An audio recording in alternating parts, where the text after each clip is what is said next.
I was in the lodge ghetto till they liquidate the lodge ghetto. And when was that? In 1945. In 1945 or 44? 44. And what happened at liquidation of the lodge ghetto? Well, they took us to Auschwitz. There were trains, special trains, those trains that Roosevelt told that they shouldn't bomb the trains. This was the trains that didn't bomb the trains, the railroads, not to break the railroads that they can bring into Auschwitz the Jews and kill them. So you lived in Lodz for 2 years in the Lodz ghetto? Yeah, and then I went to Auschwitz. And you went to Auschwitz with your mother? With my mother, with my sisters, yeah. And where was your husband at that time? My husband was with me. He came to Auschwitz too, and he got killed in Auschwitz. Did you have any idea where you were going when you were on the train? No, we didn't know. See, they didn't tell, just like Roosevelt didn't tell what's going on. He said he didn't know. He knew very well, but he didn't.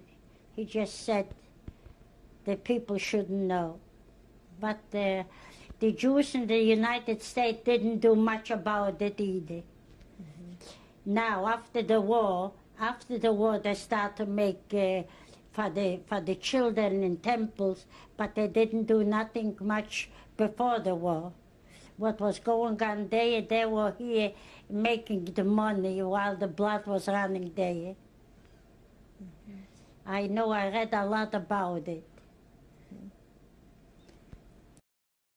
As early as 1942, 3 years before World War II ended, the American Jewish leadership knew that a Holocaust was taking place, that 12,000 Jews were being murdered each and every single day,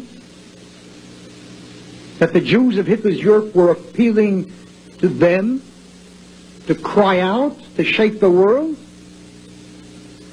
to demand that the Allies bomb the railroad lines leading to Auschwitz and to the other death camps, so as to put the bridges and the railroad lines out of commission so that in one day 12,000 Jews would be saved. And for 2 days, 24,000 Jews. And a week, and 2 weeks, they shook the world. The B'nai B'rith shook the world. The American Jewish Congress shook the world.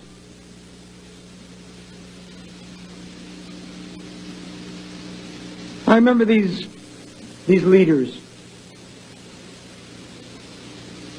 Had they marched to Washington, had the same Jewish leaders who marched with Dr. Martin Luther King in the 1960s, when the question wasn't Jewish lives, civil rights, which is an important issue, but it's not Jewish lives.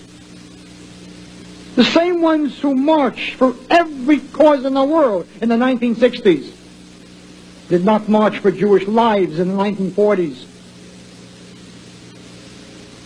Had the B'nai B'rith and the American Jewish Congress and the committee and the federations and the JCRCs closed shop for a day and led 100,000 Jews to Washington to sit down on Pennsylvania Avenue. They're opposed to violence, good, non-violence. What Dr. Martin Luther King did for his people. Sit down on Pennsylvania Avenue, block traffic, pound the pavement and shout that well-known Jewish chant, hell no, we won't go, bomb Auschwitz. They went to Washington. What would have happened had they done that? What would have happened had 100,000 Jews led by Dr. Stephen Wise and his wise men of Chelm? What if they would have gone to Washington and sat down and the police would have come and said, get up, or what would have happened? They would have been arrested. We've been arrested. So what?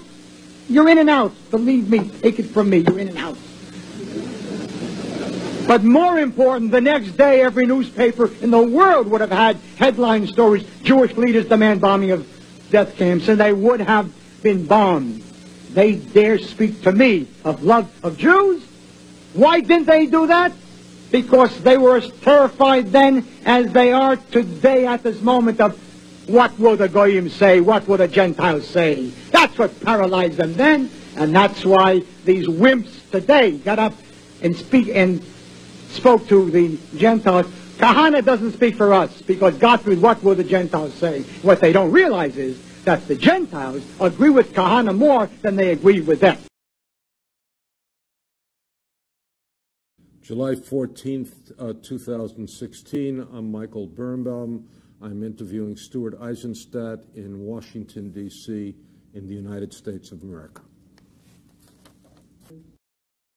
And the role of Jewish advisors to President Roosevelt in the White House, like Sam Rosenman, like the chairman of the Foreign Relations Committee in the House of Representatives who was Jewish, who didn't do anything. The Jewish community didn't make it an issue. There was a fear at that time in the 1940s with a prevailing amount of anti-Semitism. You know, Gallup polls showed some 40% of the American people had anti-Semitic attitudes. The Jewish community didn't press Roosevelt very publicly. It was private intervention. Bayard Rustin had threatened that if there was an integration of the armed forces, he would bring tens of thousands of... A. Philip Randolph, the head of the railway workers, threatened to have a strike, a public strike, if there was an integration. The Jewish community didn't do that. There was one event in Madison Square Garden, but no threat to Roosevelt. He didn't feel threatened until 1944, when the Secretary of the Treasury at the time, Henry Morgenthau, had his staff produce a report that was originally entitled "The Acquiescence of this Administration to the Genocide of the Jews." On the acquiescence of the American government to the murder of European Jews. Yes, the acquiescence of the American government to the genocide of the American... To the murder of the European Jews. So the acquiescence of the U.S. government to the murder of European Jews. He changed the title because it was so provocative and it was an election year, just to a report to the president, but he didn't change a dot or tittle to the actual report. And that forced Roosevelt to create the War Refugee Board, and it saved hundreds of thousands of Hungarian Jews. This was very late. You know, the Jews of America certainly can't be proud of what they didn't do in the Second World War. You know, so the few things that they did do, I don't give them any badges or merit badges for that. And then afterwards, basically, it was to do something for their own conscience. The tragedy that occurred in Europe needn't have been quite as vast had they not been so fearful of their own positions of power. I did a paper for the Leo Baeck Institute on the 50th anniversary of Kristallnacht and did a research for it on the attitudes of Jewish organizations to Kristallnacht. And it was a shocking indictment of the apathy of most American Jewish organizations who wanted to deny the full-blown evil that existed there because it would have forced them to do something about it.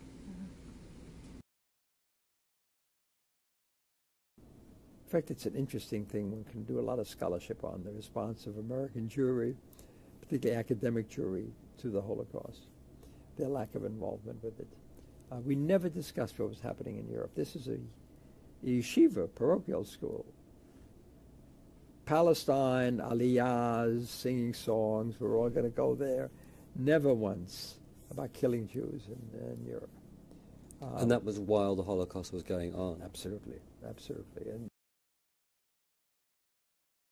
when we were in Chernovitz, and the first time the Russians came in and we had problems, and then the Germans, we basically, before the war started, we said, nothing can happen to us. After all, Morgenthau is the Secretary of the Treasury of Roosevelt.